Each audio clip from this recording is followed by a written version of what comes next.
today I'm going to be reviewing the 2023 tennis season for the WTA side and the ATP side as well. I've got 12 different categories that I want to go through. Should be a lot of fun. I think it was a really exciting tennis season, particularly the rivalries on both sides really stepped up. We had a ton of great matches. You can name matches with players outside the top 10, like Murray versus Kokkinakis, or you can go through countless matches between big guys at the top that were amazing, such as Sinner Medvedev in Vienna, such as Sinner Djokovic the last couple of matches of the year, Sinner Alcaraz in Miami, Alcaraz Djokovic, the matches throughout the year. You can name lots and lots of them. Medvedev Alcaraz at the US Open.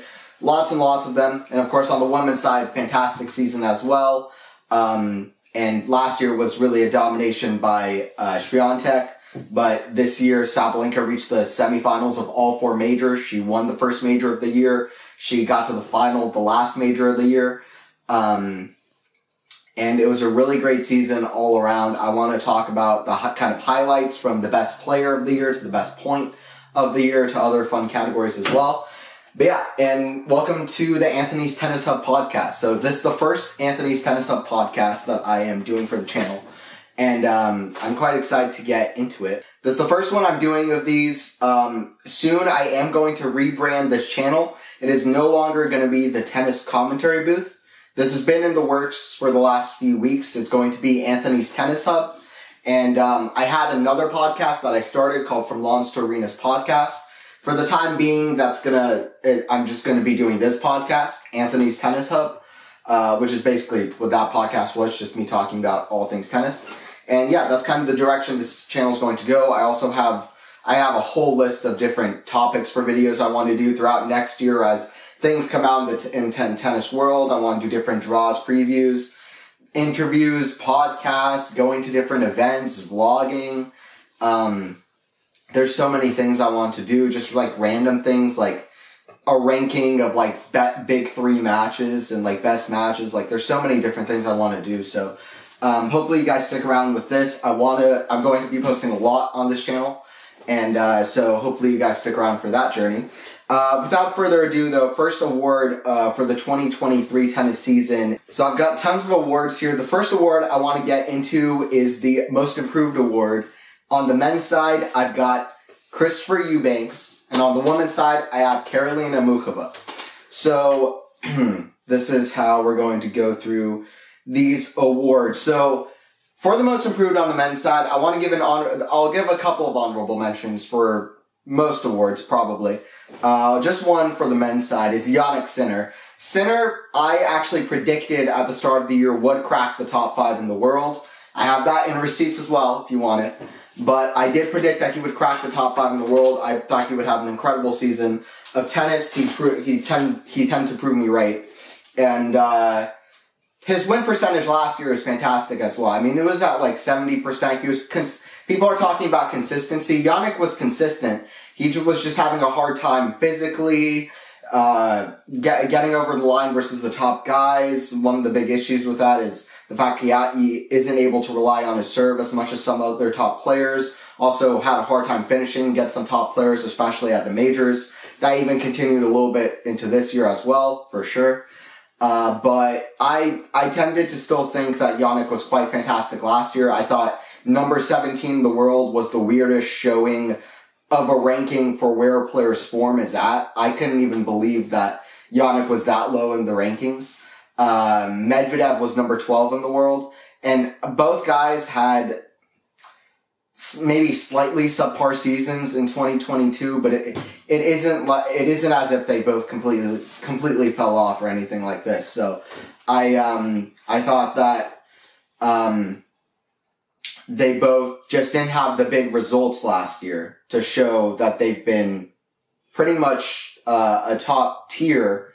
Medvedev reached an Australian Open final last year, playing third set tiebreakers against Rublev, Djokovic, and Tsitsipas at the ATP finals, losing all 3 of them. He just didn't have the big results, but he was constantly a threat to players throughout the year.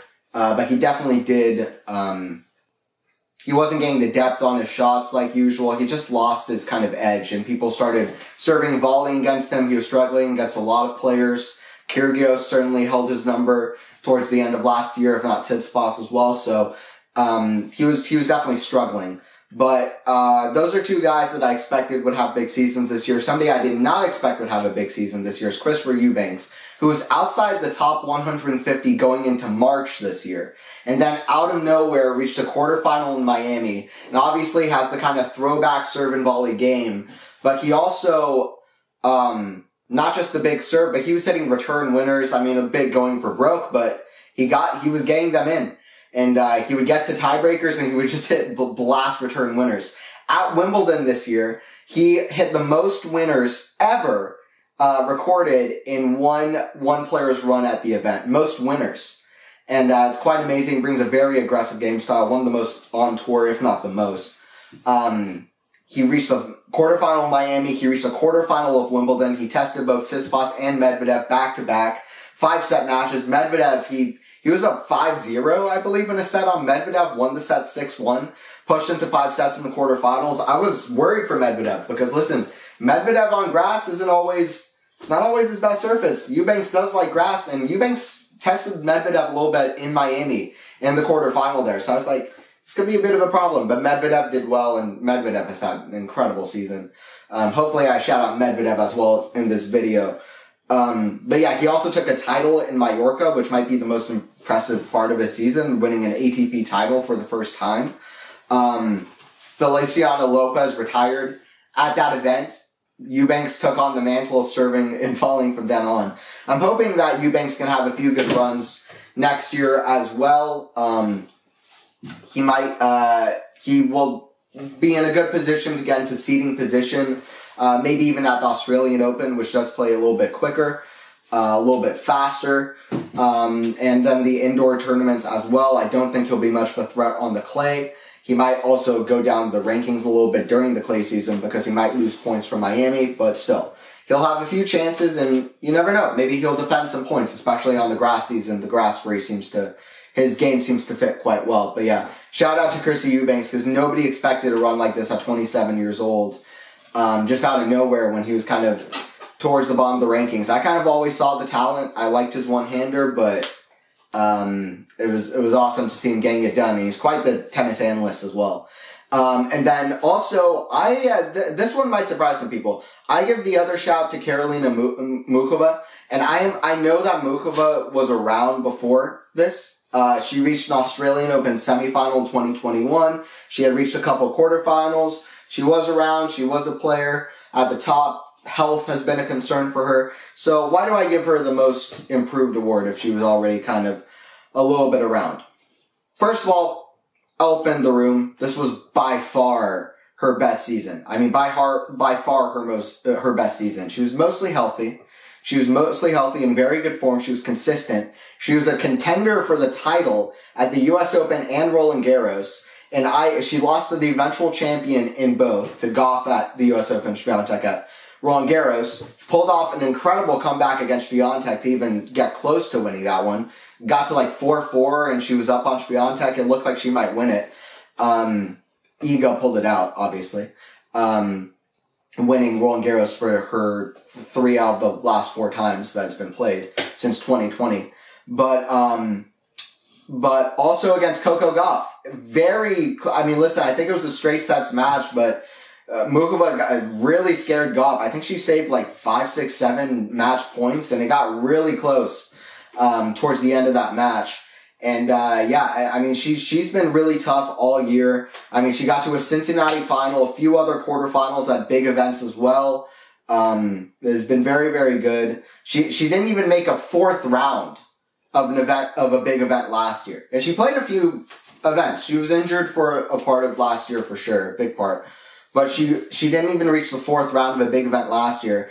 And before this year, she did make 4 quarterfinals of big events, period. Before this year, just one of those being a semifinal at the Australian Open a couple years ago, which I mentioned. But yeah, big improvements. I love her game. A lot of slice and dice, kind of classic variety, all court game. Opponents never know really what to expect from her. It keeps the opponents on their toes. I mean, that can be just as big of a weapon as a big serve for your opponent not to know what you're going to do next. Kind of variety. Ask Ons Jabeur. That variety and slice and dice game really is a lot of fun to watch. She did great on clay courts and hard courts, and I think she just vastly improved all around. By far her best season. And yeah, it's good to see her back. I don't know if a lot of people give it to the most improved. I saw that WTA gave it to Zhang, but it's another thing of, I kind of expected Zhang to have a good season. I kind of expected Sinner to have a good season, and they've kind of proven me right a little bit. And probably proven a lot of people right, I think, who saw the obvious talent and hard work that Zhang and Sinner both put in. But I wanted to give it to Mukova and to Eubanks for the most improved. Okay, without further ado, let's get to a big one. So, best player of the year. Best player of the year. For the men's side, I'm going for Novak Djokovic. Nobody else is in contention, really, to be honest. The only kind of, I suppose, ways of contention would be arguments of the most improved season for a player and the most improved player, or who's played more tournaments and matches and still has come out with a very good season and win percentage, where you could pick out players like Alcaraz and Medvedev. But it's got to be Djokovic. I mean, listen, this guy, Novak won 7 of the 12 events he played during the ATP season. He had a little bit of a down period between Dubai and Rome. He lost all 4 clay events that he played, either semifinals or prior, with losses to Musetti, Lajovic, Runa. Let me think. Who else? I guess it's just those 3. 3 clay events. 3 clay losses, excuse me. 3 clay losses, and then also the loss to Medvedev in Dubai. But outside of those losses, he lost just 2 matches. He lost just 1 event that he played. Outside of those tournaments. He lost the Wimbledon final to Alcaraz. He lost to Sinner at the ATP finals. That's it. He won in Adelaide.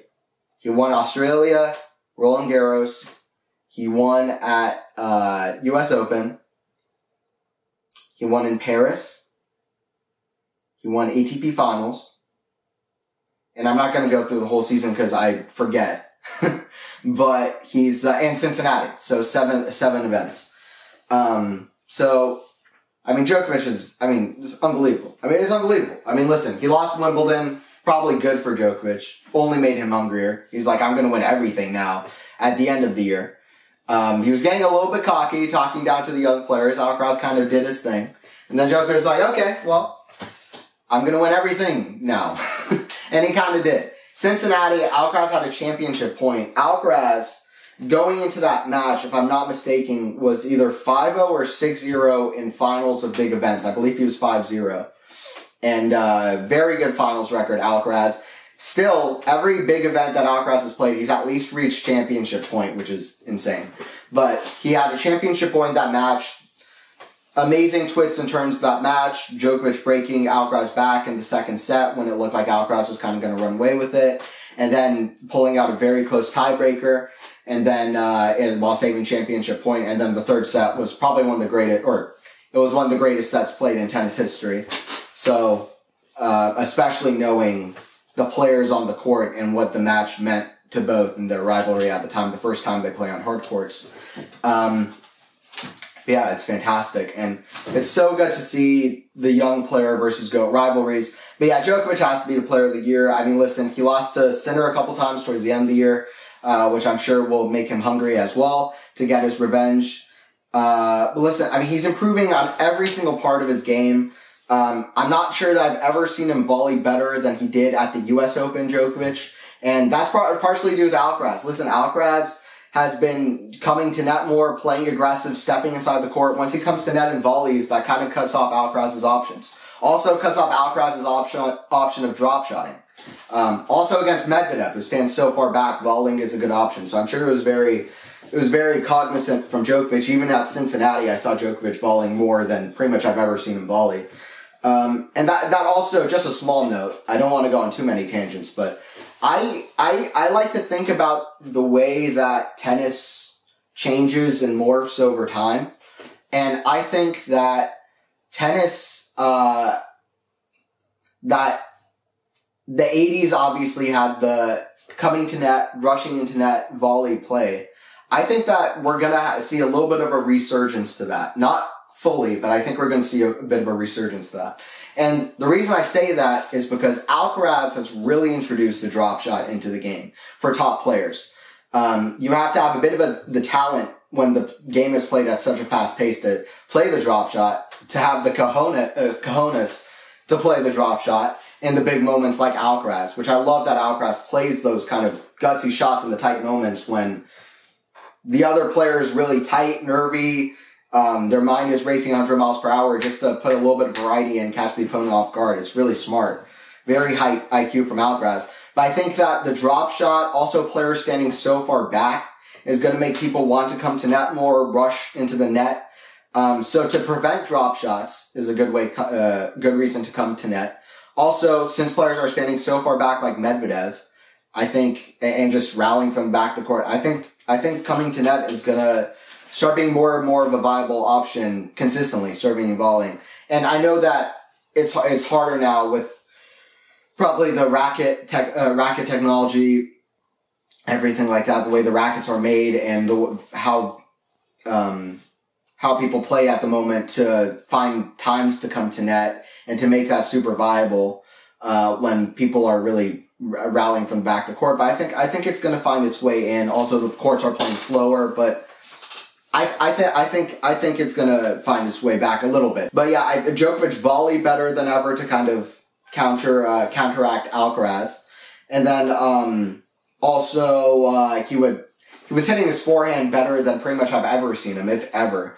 I'm not usually the guy to say Djokovic would beat 2011, 2012, 2015 versions of himself, let alone even 2019, where he played one of the greatest performances I've ever seen versus Nadal at the Australian Open.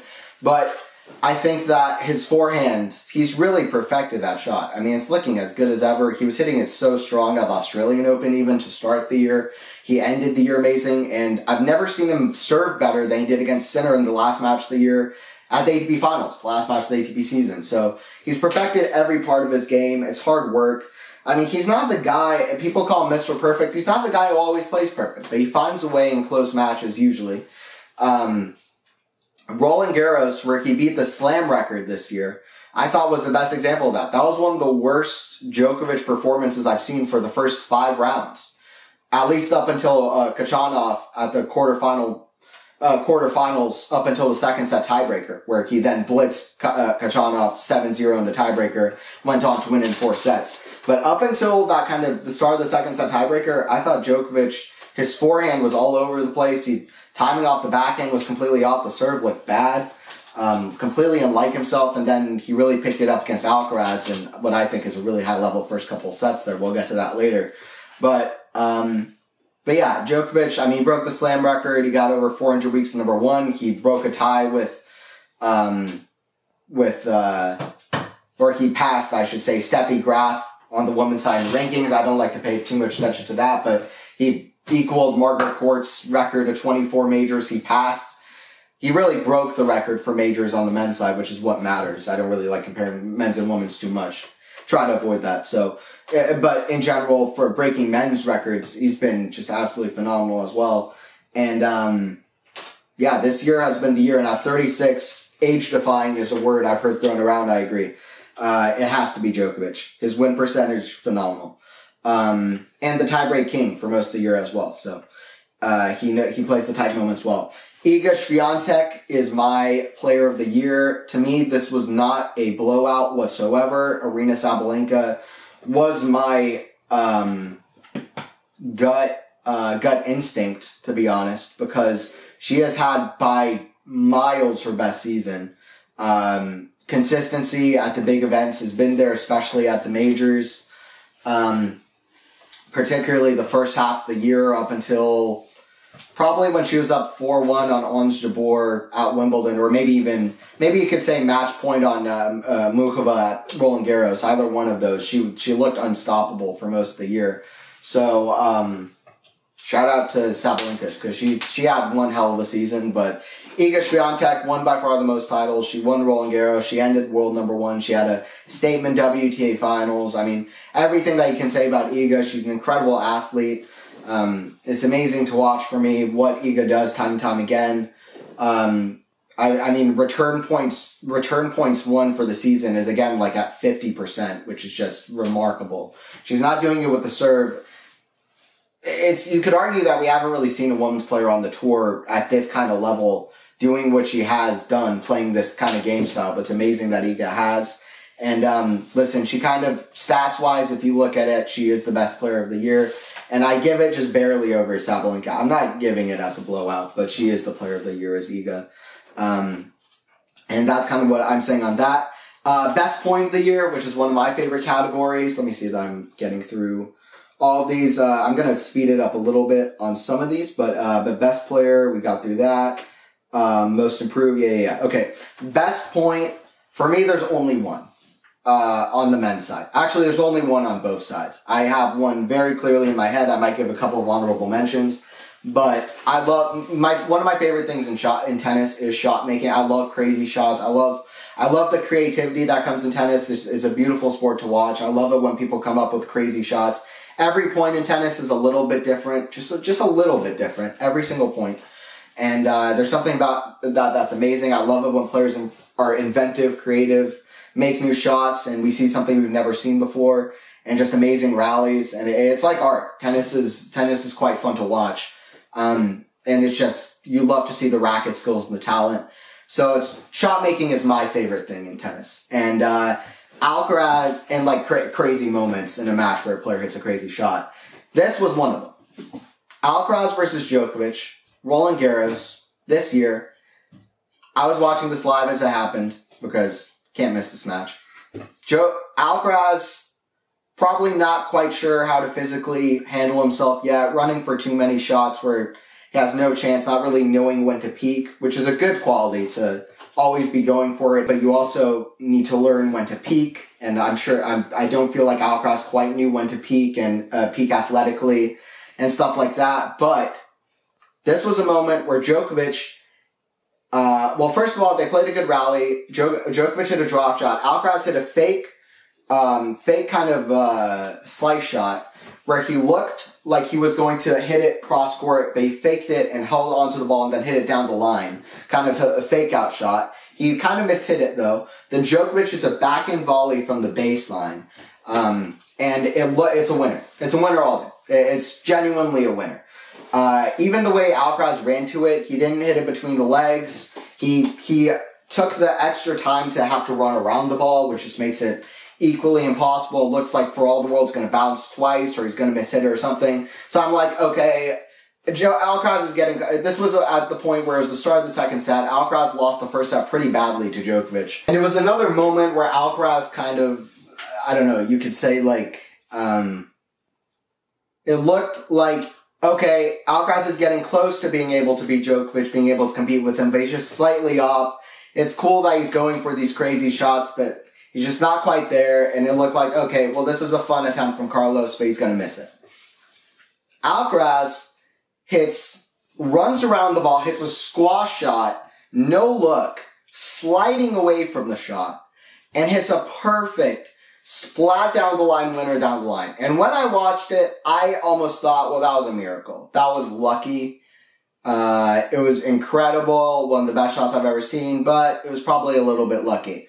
Once I watched the replays, it became absolutely 100% certain to me that that's exactly what Alcaraz meant to do.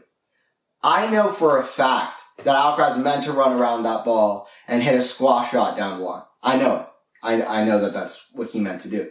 Because you can see it. You can see the moment the idea comes into his head. He's moving around the ball in the right way. The athleticism, the balance to get around the ball, the power, the strength, the leg strength to run around it without even falling over, sliding away from the ball, going backwards. It was an incredible show of physical strength, exertion, in a single moment. Tennis, you have thousands of these in a match, which is what makes tennis so physically challenging. But even just looking at this one, it's clear how incredible of an athlete and how challenging of an athlete Alcaraz is, how challenging it is what he does. But it's just an amazing shot. It reminds me of Roger at 2009 U.S. Open, but I think it definitely holds a candle to it. I think it's one of the greatest shots of all time, not just of the year. I know I can tend to hyperbole or exaggeration, but I'm not one who kind of strays away from big titles like that. If I see something that I think is objectively true to such a big title, I'm not afraid to say it, even though it does annoy me sometimes when people do put those big titles. But I'm not afraid to say it. I think it at least has a chance to be the greatest shot of all time or one of the greatest shots of all time, because I've never seen a shot like it. I've seen so many amazing shots. This was one of a kind. I think Roger Federer is still, at this point in time, the greatest shot maker I've ever seen consistently. And he had a shot that people have compared to the Nalbandian shot at French Open, but this one was way better. Roger got to that Nalbandian shot with no time. It was amazing what he did to the ball once he got there. Even the fact that he got it back, but what he did with it. But Alcaraz, I mean, it was a miracle he even got to the shot, and then what he did with it, just absolutely unbelievable. Shout out also to another Alcaraz shot, a forehand pass against Nicolas Jarry in Rio, which was incredible. If you saw it, you know what I'm talking about. The other shot that he slid into, but in a completely different way. He was even off the court. The camera couldn't even cover him. And then also shout out to the Sinner versus Djokovic rally in Miami. That's my personal favorite, actually. But I felt like I wanted to give the shout out to that Alcaraz shot because I just feel like it would be a crime, and everybody's talking about that Sinner versus Alcaraz rally anyway in Miami. And then the other point on the women's side is I had this one mentally locked in from the start, and it is a Qinwen Zheng tweener versus Sakkari in Doha.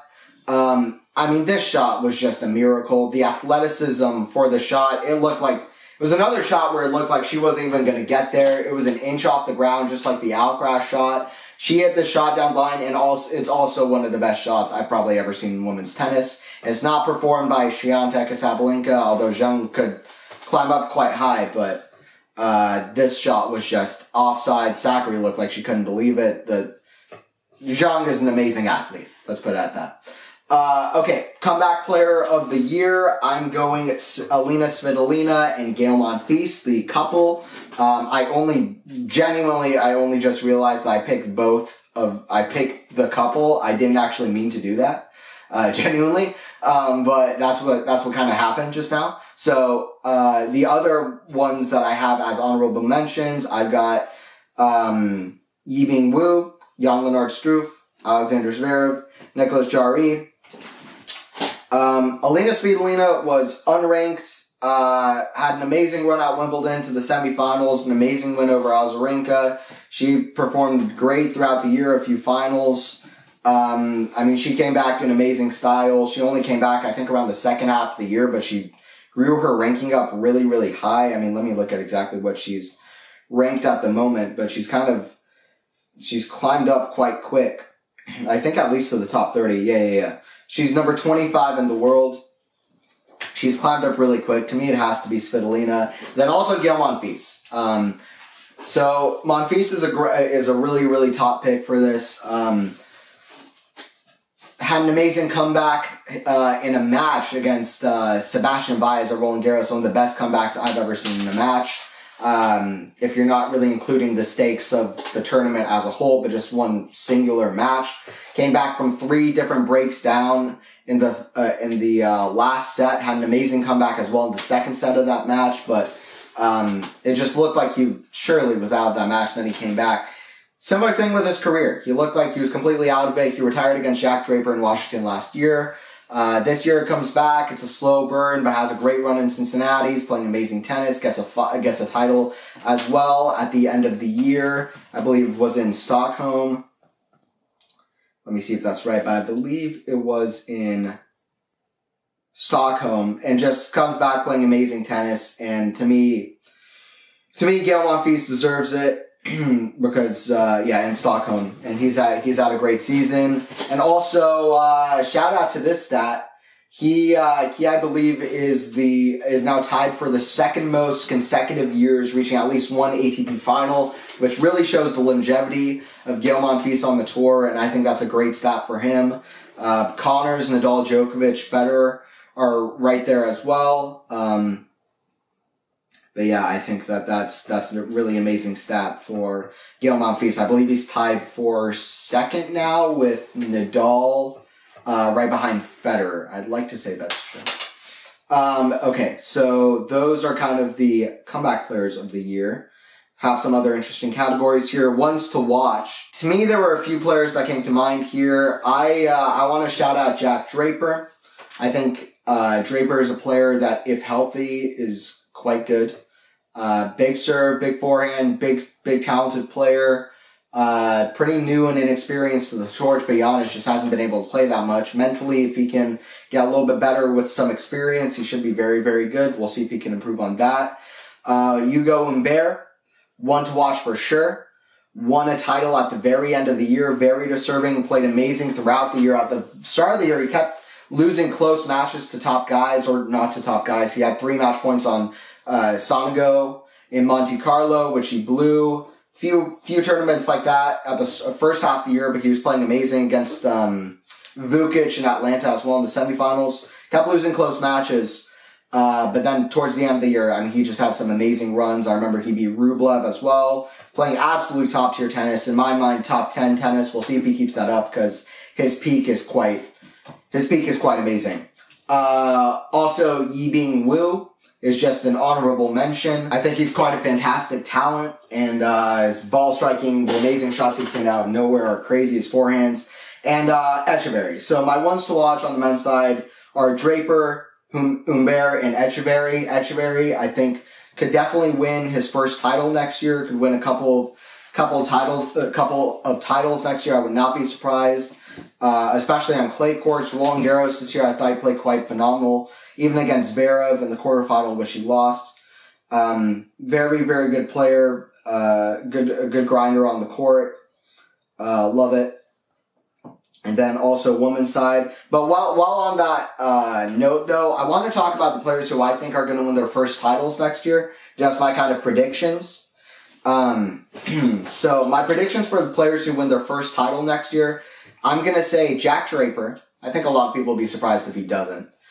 Reached a final at the end of last year as well. He kind of played poorly in a tiebreaker where he kind of mentally just kind of lost it.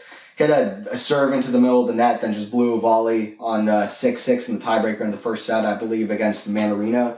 But he had a great end to the season when he was healthy. So I think Draper will. I also think that a couple of guys who might surprise you, I think Alex Molchan is going to come back. Very talented player, got very close against Grigor Dimitrov in, I think, an amazing match at Wimbledon this year, where he had 3 match points over Grigor. And he's great when he's healthy. I'm great on all 3 surfaces, to be honest. So I think that he can do something if he gets back to his best. JJ Wolf. I am backing Wolf to win his first title. I really think Wolf is underrated, not just because I met him in Atlanta, got to interview him, and he was just the nicest guy ever. I'd love to chat with him again. I'd love to chat with JJ again, but I'm backing him. I think he's a very talented player, very unorthodox game, very creative.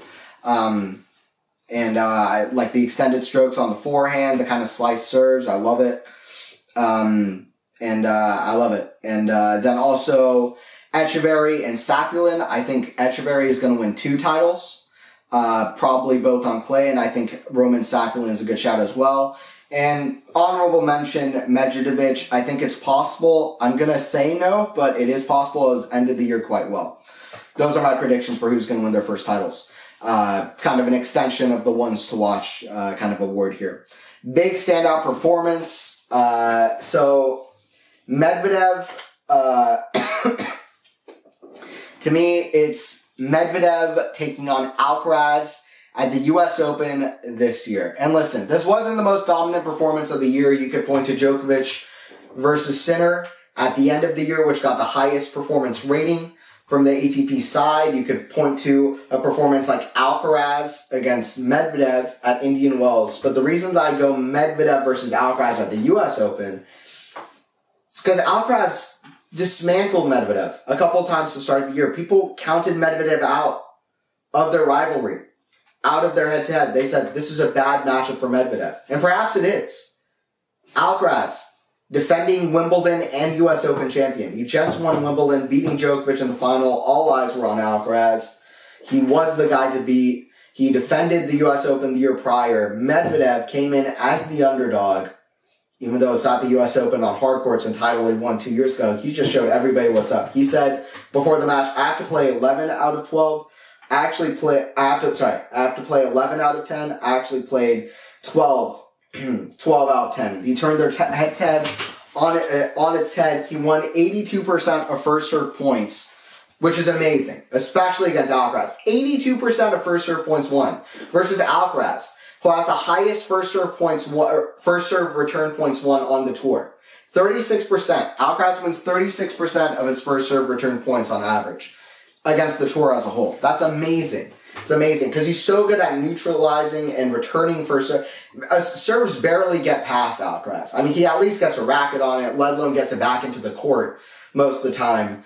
And he's so good at neutralizing, getting back to equal.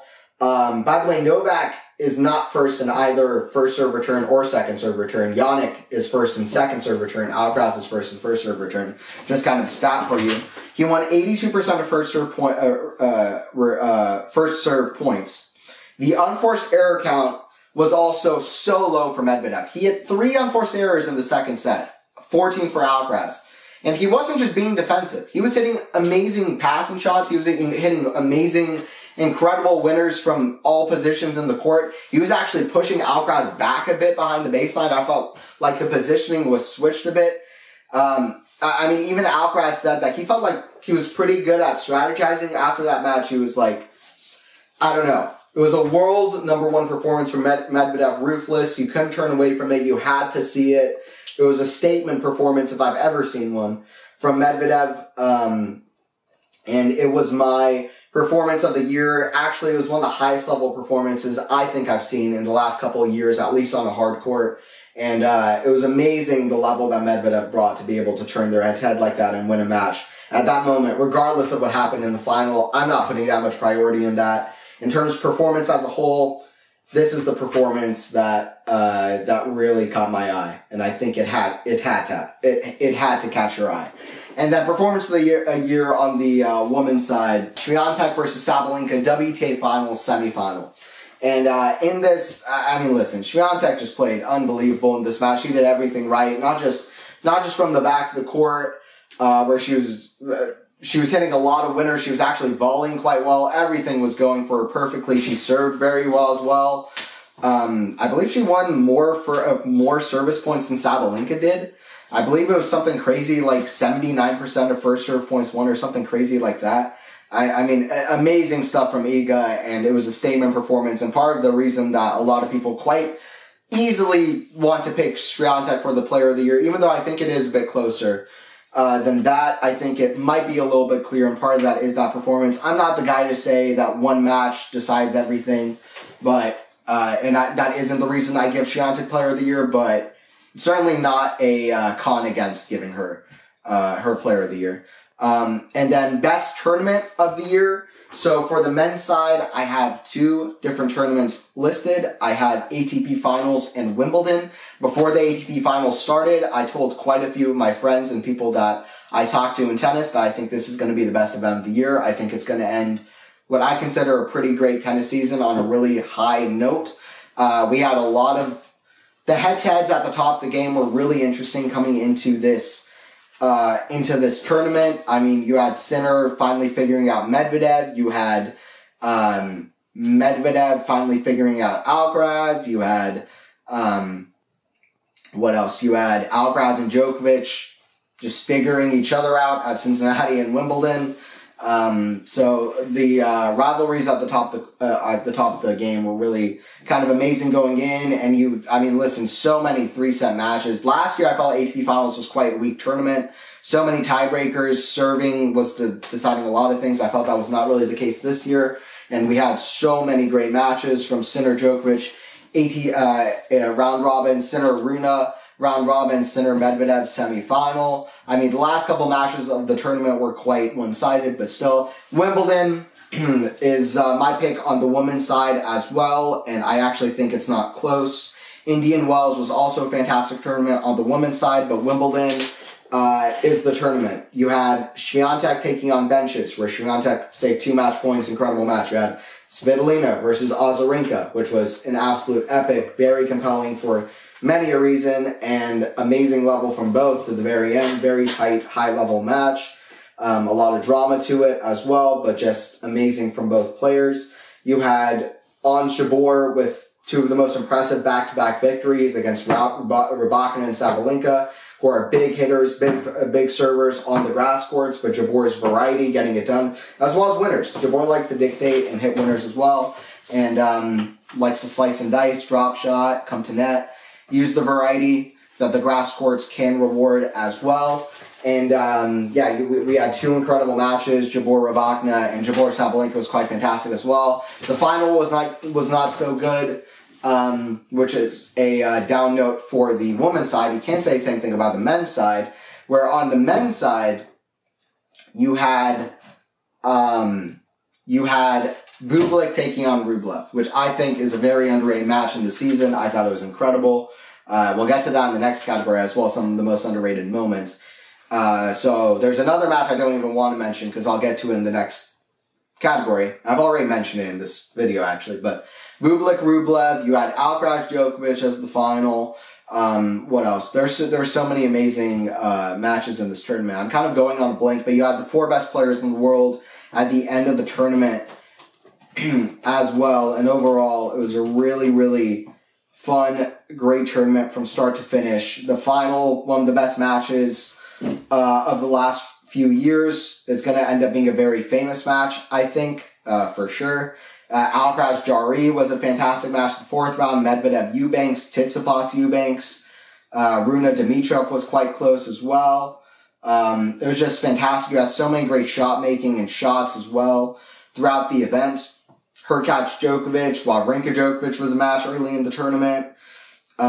Just a lot of 5-setters and a lot of great matches. And some upsets around too. Murray Tsitsipas was a match earlier in the tournament. A lot of great matches.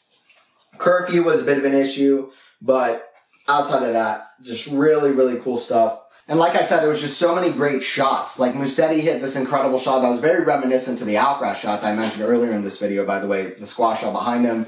Grass courts, listen, I've said this before, at the lowest levels, doesn't bring out a whole lot of great tennis because it's played super quick. It's really hard to adapt. But at the highest level, with the highest level athletes in the world, you have players adapting, improvising, making creative tennis, touch shots, drop shots, playing quick, having to improvise, hit crazy shots, and it makes for really fun rallies, really epic matches. We see that once again in this tournament, and grass tennis is here to stay. And anybody who goes against that goes against my kind of opinions in tennis, because I am a big believer in grass tennis and what it means for the sport. Most underrated moment. Bublik versus Rublev Wimbledon. That is the first one that I have listed down here. Bublik versus Rublev. Rublev won the first 2 sets in a pretty standard fashion. 7-5, 6-3. Third and fourth sets, I watched this match pretty much from start to finish. Bublik played absolutely amazing. I mean, listen, sometimes people say Bublik's the guy to give up. He was not giving up. I believe he saved 4 or 5 set points in the 4th set to push it to 5 sets. I mean, this guy played out of his mind to come back, but it was Rublev who stood supreme. And it's that kind of thing where it's like, Rublev's like, yeah, I might be this big hitting guy. I might have the big hitting forehand. I might be this guy who you kind of think is just blasting winner after winner. Some people say I have few tools. But guess what? I compete. And he does. He's talented. He has variety. And when he knows how to use it, he has a good mentality. With work, he has a good mentality and a great competitor's mentality. He's like, I'm something special. I'm not just this big hitting guy. I'm something special. Rublev showed it at the end. He's like, listen, I know you got your crazy shot making, but I've got mine too. Bublik, in one of the most electric and memorable points I've probably ever seen, and I couldn't believe this as I watched it happen live on the screen. Bublik runs, hits a backhand down the line, extended grunt, looks all in the world like it's going to be a winner. Rublev, miracle squash shot, hits a huge step, and just dives and goes all in for it. Just sees what happens. Squash shot, perfect, and it happened so quick in a split second that even if Bublik ran for it, not sure he would have been able to get it or win the point from that position, but he surely didn't expect it. And Rublev, just a squash shot, barely crosses the net for a winner, unlike any shot I've seen. And it was just an incredible shot. Second to last point of the match. And I've said before, I think that the second to last point of a tennis match can sometimes be some of the best points of a match. I've noticed it many times. Obviously, Federer's winner versus Djokovic comes to mind. There's quite a few other shots that I can name as well. But people really trying hard to get to match point. On match point, things got a little bit tight, a little bit nervy, but the second to last point of a match, the culmination of a 4-hour, 5-hour tennis match or a 3-hour tennis match, and somebody trying to get to match point can create some crazy shots, with people being quite desperate to hit winners and get to that match point. But that was an amazing moment. And then also Molchan versus Dimitrov, the match I mentioned earlier, amazing match. Another match that I watched pretty much from start to finish. Two of the biggest talents on the tour, in my opinion. For anybody who doesn't know Alex Molchan, very flashy, talented lefty player. Sometimes it's his mentality that seems to get away from him. Inconsistency, and unforced errors, not great either. But listen, he's a talented guy, great lefty forehand, and very talented. And he played, in my opinion, the best match I've ever watched him play. I believe he was up 2-0 on Grigor. If I'm not mistaken, he was. He was up 2-0 on Grigor. He had 3 match points in the final set, and yet Grigor found a way to win it. Incredible match, and I think very underrated. And then I absolutely have to mention, Isner versus Wu in Dallas, which I think is one of the most unbelievable matches I've ever watched. I genuinely mean that. I don't know if it's the best one I've seen or one of the best I've seen, but it was one of the most unbelievable. The twists and turns were incredible. It was literally written like a script. You had Yibing Wu, who's just this powerhouse of a player, talented, hitting crazy shots in backcourt against John Isner, who some people consider a bit boring, big serve. But listen, big contrast of styles. John Isner, I believe, was it Isner? No, Yibing Wu, I believe, had a match point in the second set, if I'm not mistaken. And then it was Isner who had 5 championship points in the last set before Yibing Wu saved them all and won his first ATP title. And there were so many different moments of the match, like on one championship point, Isner had an easy volley put away right into the net. Couldn't believe it. Isner had had championship point on his serve. Yibing Wu broke back. I mean, there were so many different things like that happened throughout the match, twists and turns. So shout out to that. Very underrated in Dallas, which I think is very deservingly becoming an ATP 500. I also got a chance to speak to the manager of that tournament in Atlanta for a little bit, and she seems fantastic. So very excited for that tournament over there. And then finally, I've got Kokkinakis versus Hurkacz in Miami. 268 points played over 3 sets, which is amazing. And nobody's talking about this match. It was every single set was an extended tiebreaker, and 6-4 for Kokkinakis, and Hurkacz saves 2 match points in the final set. One, Kokkinakis blasts a second serve out wide, down the line. Hurkacz steps in with a backhand screamer down the line, clean backhand winner before he takes the match, trying to win the title in Miami that he won 2 years ago. He saved chip match points. Amazing match. Just unbelievable. I mean, listen, another match of just twists and turns. By the way, I have one honorable mention. Underrated moment on the men's side before I get to the women's side as well. This is one of my favorite categories, if you couldn't tell. I'm naming a lot of different things.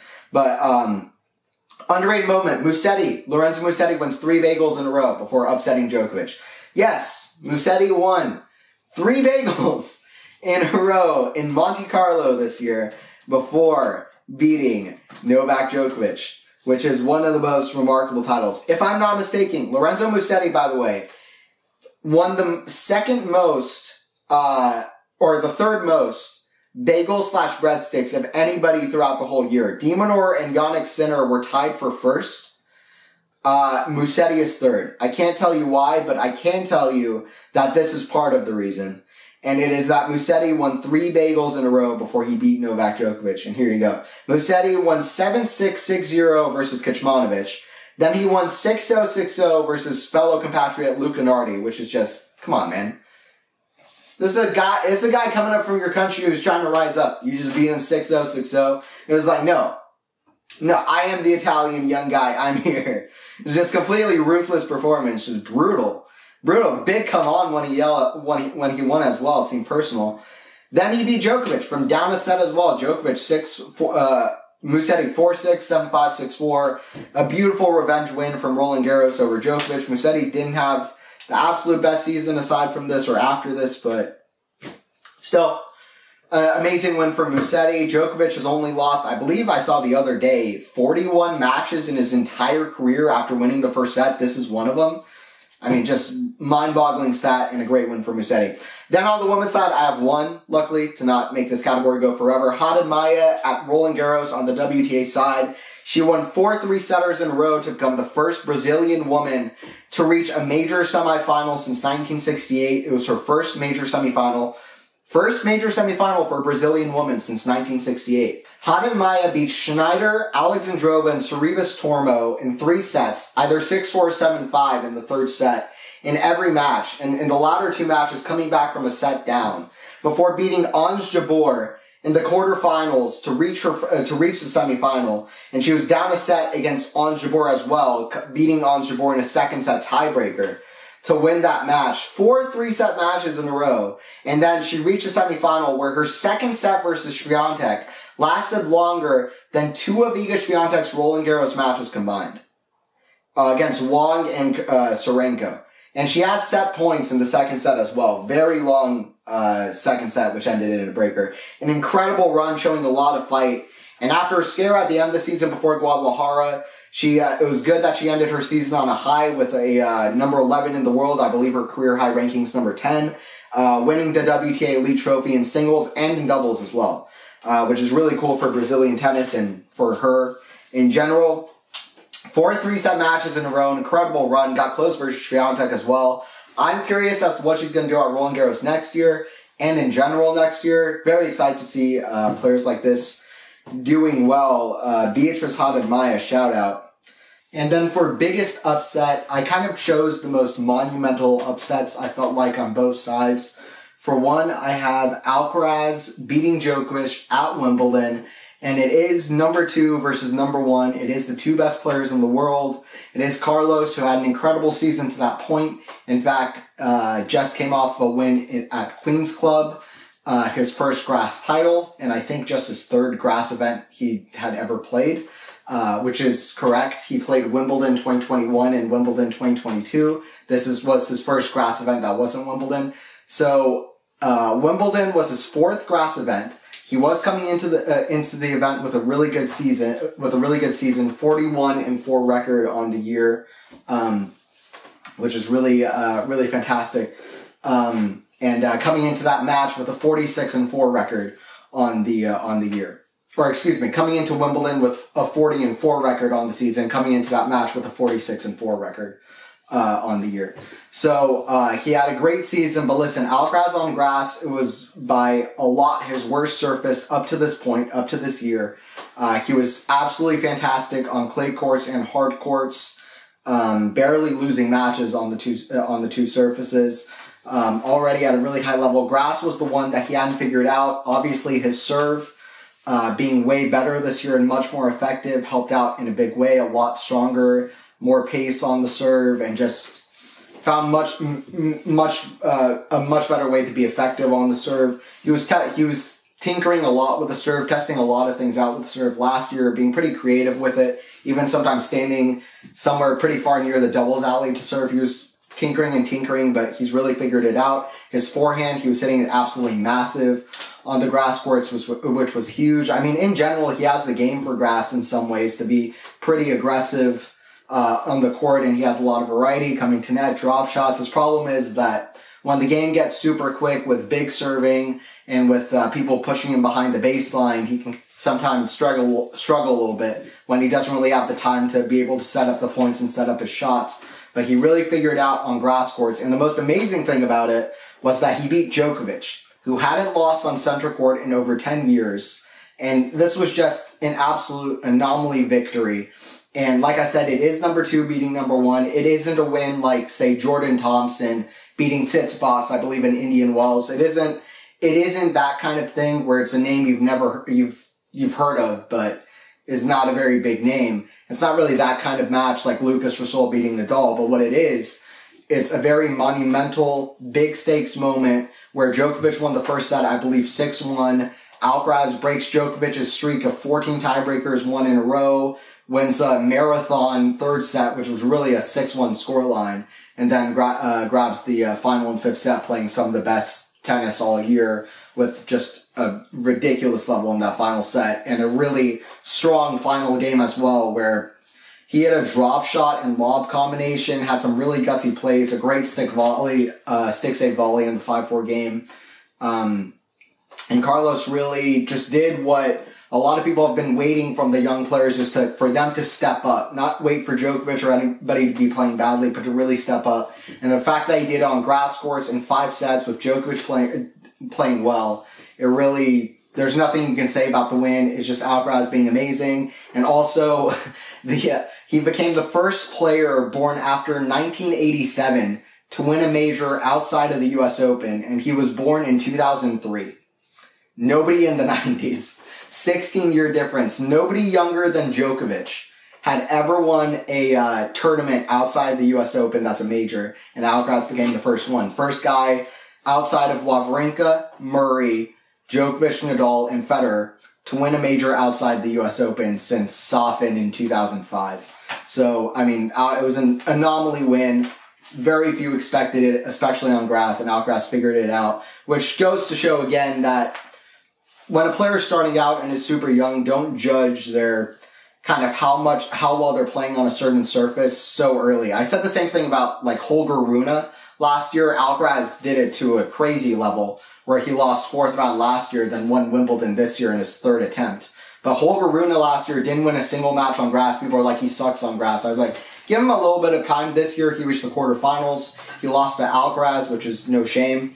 So just give these young guys time, especially on grass, where there should be a longer grass court season, especially when we get great matches like Alcaraz versus Djokovic on it. It's the earliest surface that's been played in the game. Like I said, it creates such fun matches and shot making. It's so unique. It brings out a part of tennis that's so good and that we don't see a lot of anymore. Volleying, coming to net, serving, fun trick shots, improvisation, that kind of thing, really big shots, forehands. Grass tennis is something we need. There's not a long enough grass season to let these young players get that kind of experience on the surface. So I think that let these players have time, but it was not expected. Alcaraz figured out grass very, very quickly, and it's great to see, despite struggling last year and the year before. And then the other honorable mention for the men's side I wanted to say is Alcaraz losing to Marajan in Rome, which is just hilarious because I think Marajan was playing his first ATP event, and he beats Alcaraz. Like, it was completely insane. Marajan also had a few good wins near the end of the year, so just had to mention that, even though it was a bit of a weird moment with Alcaraz just coming off of a win in Madrid, and he played Rome, and he already got the number 1 ranking from Djokovic. It was kind of a weird moment, but either way, Marajan played incredible and really played the Alcaraz game against Alcaraz and probably proved himself. Took the mantle of best drop shot on tour away from Alcaraz. Then for the women's side, I've got Caroline Wozniacki beating Petra Kvitova. You can also put a few like Ostapenko beating Swiatek at US Open to go up 4-0 on Swiatek, or Goff beating Swiatek in Canada. There are a few that you could put like that, which I perfectly understand.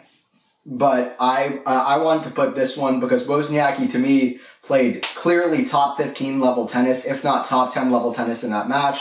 Not just super defensive or competing from the back of the court like usual, defensive wall behind the court, but she was hitting winners as well, a lot of them. Just such a high quality match, and it came out of nowhere. She barely played matches coming into this. She plays Kvitova, who won a big hard court title in Miami. It was great. It was a match straight out of 2012 with Kvitova and Wozniacki, and it was a great throwback win. And I want to see Kara doing well next year because, listen, she's fit. I mean, I know she plays a very defensive game from the back of the court. Her body needs to hold up, but She's still one of the fittest players on the tour. It's Caroline Wozniacki. She's super fit. And she's great to watch. She's underrated. People like to watch the big servers. People like to say about the big hitters or the super flashy ones. But listen, Caro's fun to watch. And listen, she was year-end. She was number one in the world for, I think, 67 weeks in 2010, 2011, maybe 2012. I'd like to say it would be so funny if the majors that she wins would end up being in 2018 and 2024. For example, that would be so funny. It's highly unlikely. She doesn't need to be winning majors, but I definitely at least want to see her contesting for titles and be at least playing. It's good to see Caro coming back because she ended off her career pretty early, and we'll see if she comes back. Also, Ana Ivanovic is like teasing something. She ended her career super early, so we'll see if we get a lot of throwback players. Osaka's coming back next year. That's an even bigger story than Ivanovic per se, even though Ivanovic was one of my favorite players back in the day.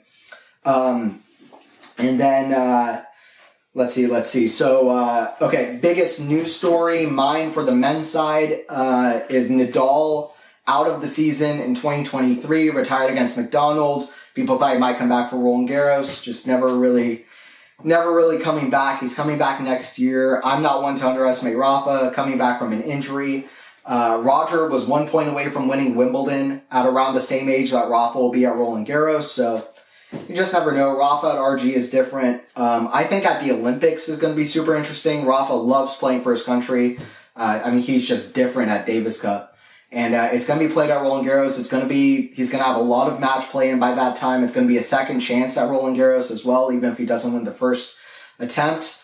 I kind of have big things for Rafa at RG. I don't know about until then if I would bet on him, but if he even steps onto the Roland Garros court, I bet anybody to say he's not a favorite, having only lost to two different players over a long Roland Garros career, which is one of the craziest things in sports. The fact that he's won that tournament 14 times and lost, I think, only 34 sets, I'd like to say, at Roland Garros. I think, if I remember correctly, his set percentage at Roland Garros is 333 and 34. He's won 333 sets. He's lost 34, which is just ridiculous. Just beyond ridiculous. He won the first Roland Garros he played. He's only lost 3 times. 2 of those to Djokovic. One of those being in 2015 when he was really off the mark. But yeah, Nadal's been out of the season. That's my big men's story. And then for the women's story, the WTA Finals Mania. Listen, last minute call to play in Cancun. The conditions, the weather was terrible, rainy, windy. The crowds were not big, not really getting excited for it. The stadium was built just like a week before. It's a complete mess. The WTA leadership needs to be much more clear on everything, and there's so many changes that should happen. Steve Simon said that he's retiring as the CEO. It would be great for him to step down. I think because we need new blood at the top of WTA leadership. I don't want to necessarily call anyone out, but the WTA leadership needs to improve, and the WTA Finals was the perfect kind of culmination of a lot of things that are wrong at the moment with the WTA, least of which is the schedule that came out next year, which I think a lot of players and fans are not particularly excited about. So we'll see about that. Things to improve in tennis for 2024. For me, this is the second to last award, by the way, things to improve in tennis for 2024. For me, better coverage of tennis in general. That's like a big thing that I'm going to say, to make it more accessible for people to understand where to even watch tennis. There's a big deal that happened towards the end of this year with Sky Sports. It's a 5-year deal starting in 2024. Some coverage will be exclusively on Sky Sports. It's a partnership with ATP and the WTA. And it's, it's going to be in the UK as well as Ireland, Italy, Germany, Austria, and Switzerland. And and a lot of the tournaments are going to be exclusively on Sky Sports, which is going to be both the year-end championships, next-gen finals, all of the 250s, 500s, as well as the Masters, I believe. A lot of the biggest tennis matches. And the problem is that Sky Sports is incredibly expensive for the average fan. The lowest price I saw was $23 a month. If you do that for a full year, that comes out to $276 a year. And I just ask, even though Sky Sports seems like it could be a great option with players like Laura Robson, Tim Henman, also names like Gigi Salmon, Jonathan Overend, they have some good ideas of bringing young players to the game and talking about deep analysis of top players and why they're so good, bringing out new technologies in tennis. But is it affordable for people to spend $276 a month? I mean, yeah, you have the hardcore fans, but what even hardcore fans pay $276 a year to watch it? If you have it on a tennis station like ESPN, it might bring more eyes to tennis. And I feel like tennis, particularly, is a sport that might need those eyes to watch it. Because sometimes, listen, if you just see a clip on Twitter of tennis, it might not seem perfectly exciting. You might not understand why some people are so hyped and excited about tennis and want to follow a tennis match or a full season of tennis. You sometimes have to look a little bit more under the surface with tennis to understand why it's such a challenging sport, why it's so difficult, why it's so mentally, physically challenging, and what makes the highs of tennis so exciting. And you don't really understand that. If you have it on a TV station like ESPN, for example, then some people might be flipping the station and it gets more exposure. If it's on a place like Sky Sports, that kind of exposure might not ever get to casual sports fans so that they can get invested in tennis. And I would say the same thing in the States about Tennis Channel. Tennis Channel is great. It's a great channel for tennis, but I just wish that we could get more exposure for the main channels like ESPN, where it's more accessible to more people to watch. Also, you have problems like a lot of the times finals of WTA events are scheduled at the same times as final of ATP events. It takes away exposure from those finals. It really needs to be seen through the lens of how do we get more and more people to watch this. I think marketability, in tennis is something that really needs to improve. I think a lot of people don't really in my opinion, understand how to market at the top of the game, the sport, in the best way possible to get more eyes to the sport.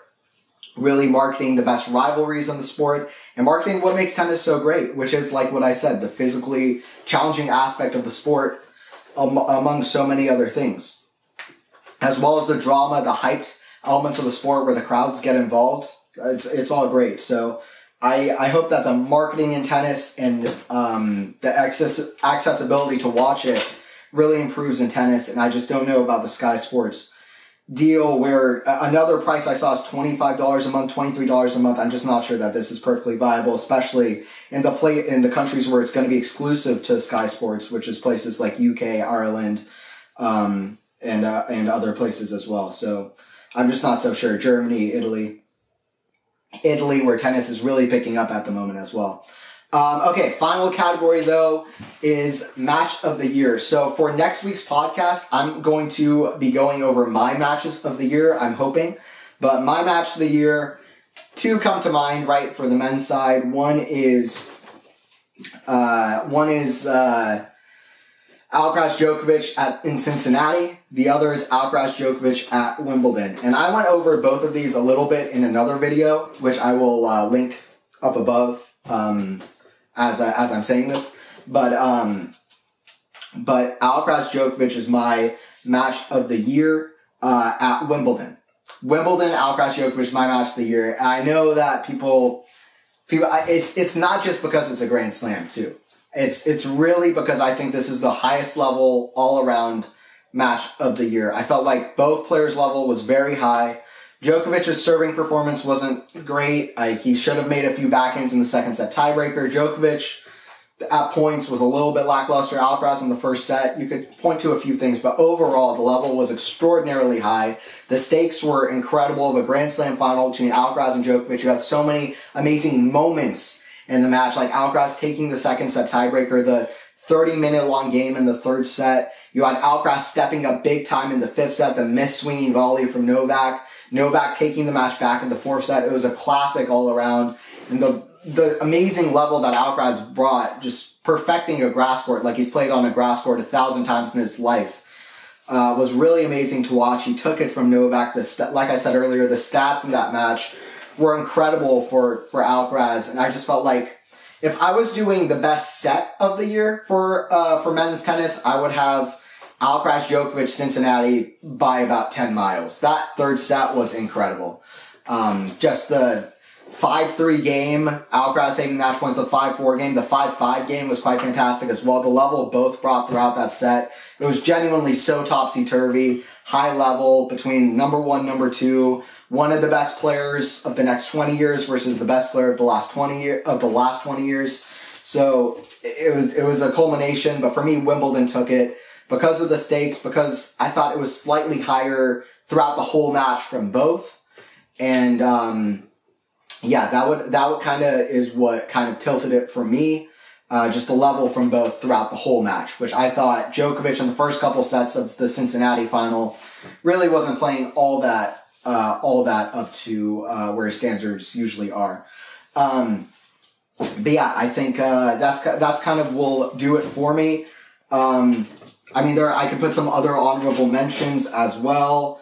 Oh, I got to say the women's match as well. So, not quite the end yet. Women's match of the year as well. Of course, the women's match of the year. Sabalenka, Swiatek in Madrid. I couldn't believe that, Tennis.com didn't even put this in the top 10. They didn't even put the Australian Open final in the top 10, which is an honorable mention. For me on the women's side, along with Jabeur Sabalenka, I'll do more of my matches of the year next week on next week's Anthony's Tennis Hub podcast. But Madrid, Sabalenka, Swiatek, high altitude, faster clay courts. Sabalenka, if she's going to beat Swiatek on a clay court, this was the time to do it. They played on the week prior in Stuttgart.